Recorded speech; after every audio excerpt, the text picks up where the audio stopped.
ఇప్పుడు మనం 2025వ సంవత్సరం జూన్ నెల 1వ తేదీ నుంచి 30వ తేదీ వరకు ద్వాదశ రాశుల్లో చివరి రాశి మీనరాశి వారి జ్యోతిష్యం భూత భవిష్యత్తు వర్ధమానం ఎలా ఉందో మన జానకిరామ్ని అడిగి చూద్దాం. జానకిరామ్, మీనరాశి వారి జాతకం చదువు, విద్య, ఉద్యోగం, వ్యాపారం, తరించిన కార్యం, విదేశానం, రాజకీయ రంగం, ఉద్యోగం, చేసే పనిది, కళ్యాణంది, సంసారంది, సంతానంది, యోగంది, బలంది, అడవపడ్డది, చేసే పనిది, అనుకున్న కోరిక ఎలా ఉంది, చేసే పనిది ఎలా ఉంది, అన్నదమ్ములది, అక్క చెల్లెలది, స్నేహితులది, సన్నిహితులది, నమ్మిన కార్యంది, చేసే పనిది, అడవపడ్డ యోగంది, కుటుంబ బలంది, రాహు బలంది, కేతు బలంది, గ్రహ బలంది, నవగ్రహాలది, వాస్తు బలంది ఎలా ఉంది, మునాయోగంది, మునాపండరి, భయింసలాత్మారి యోగ బలంది ఎలా ఉంది.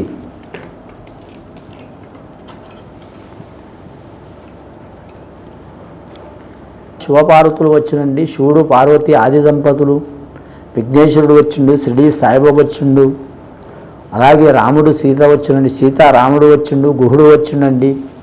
మీనరాశి వారి జాతకంలో ఆదాయం 11, ఖర్చు 11, సరి సమానం రాశి ఉందండి. సాయం చేసేవారు 7, ఇబ్బంది పెట్టేవారు 6, ఒకరు సాయం చేసేవారు ఎక్కువ ఉన్నారండి వారి పేరు మీద.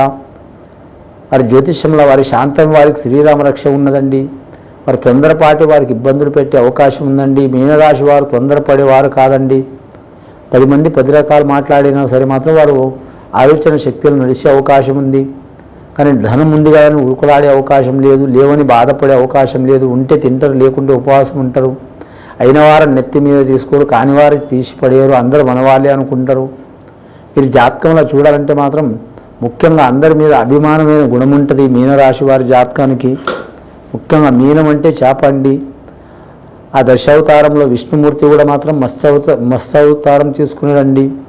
కాబట్టి ఈ రాశి వారి జాతకంలో చూడాలంటే దైవ స్వరూపం ఉంటుంది, కానీ విద్య ఉంటుంది. అలాగే గురు చెప్పిన విద్య ఉంటుంది, లేదా పెద్దలు చెప్పిన విద్య ఉంటుంది, లేదా గ్రహణ శక్తి విద్య ఉంటుంది, లేదా ప్రపంచంలో కావచ్చు, లేదా మాత్రం మన మనుషులతో ఎలా ప్రవర్తించాలి, ఎవరితో ఎలా ఉండాలి అని ఆలోచన చేసి మంచిగా బతికే ఆలోచన ఉంటుంది వీరి జాతక బలంలా. చెడుని పక్కన పెడతారు, మంచిని మాత్రం దగ్గర చేసుకుంటారు. చెడ్డవాళ్ళని తీసిపడేరండి. సరే వాళ్ళ కష్టం వాళ్ళు చేసుకొని మా పని మేము చేసుకుంటాం అనుకుంటారు.